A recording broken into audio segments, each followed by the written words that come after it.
আসসালামু আলাইকুম প্রিয় দেশবাসী ভাই ও বোনরা, সবাইকে আন্তরিক প্রীতি ও শুভেচ্ছা জানিয়ে আজকের পর্ব শুরু করছি। আজকে আমাদের আমাদের উপরে একটি ছবি দেখবেন যে ফাটাকেষ্ট আসছে, ফাটাকেষ্ট আসছে।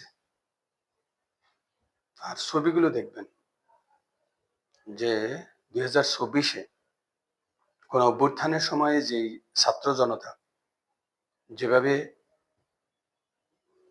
শহীদ হয়েছেন, যেভাবে পঙ্গুত্ব বরণ করেছেন এবং যেভাবে তারা গুলি খেয়েছেন, সেই চিত্রগুলো আপনাদেরকে প্রথম দেখিয়ে আজকের পর্ব শুরু করছি।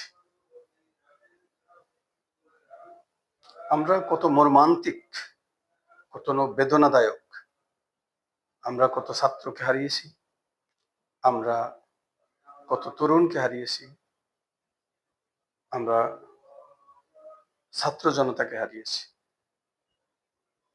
বাংলাদেশ জনকল্যাণ পার্টি বারবার বলে আসছে যে এই যে আমরা আমাদের যে ত্যাগ, এই ত্যাগের বিনিময়ে আমরা যদি নতুন বাংলাদেশ গঠন করতে হয় তাহলে ঐক্যের কোনো বিকল্প নেই। কিন্তু আমরা এই গত প্রায় 1 বছর হতে চলল, আমরা কোনো ঐক্য দেখতে পাইনি।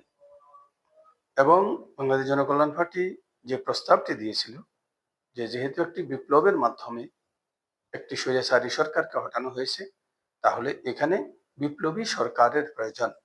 আর বিপ্লবী সরকার প্রত্যেকটি দলের থেকে বা দলের পরামর্শক্রমে একটি ঐক্যমতের সরকার গঠন করতে হবে। ঐক্যমত কমিশন না করে আমরা যদি ঐক্যমতের সরকার গঠন করি এবং সেই সরকার যদি 2 থেকে 3 বছর দেশ পরিচালনা করে, তাহলে সংস্কার সম্ভব, নতুন বাংলাদেশ করা সম্ভব এবং মানুষের মাঝে হাসি ফোটানো সম্ভব। এর বিকল্প কোনো চিন্তা করলে দেশ ক্ষতিগ্রস্ত হবে,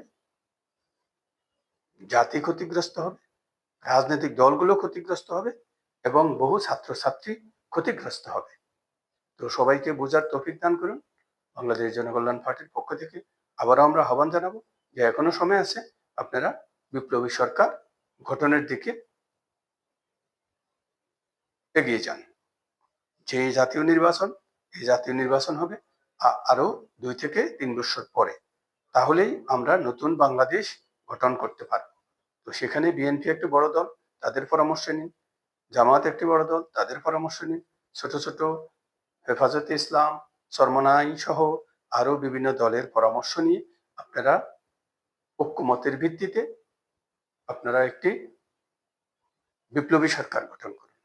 বাংলাদেশ জনকল্যাণ পার্টির পক্ষ থেকে সবাইকে আবারও আন্তরিক প্রীতি ও শুভেচ্ছা জানিয়ে আজকের মতো শেষ করছি। খোদা হাফেজ।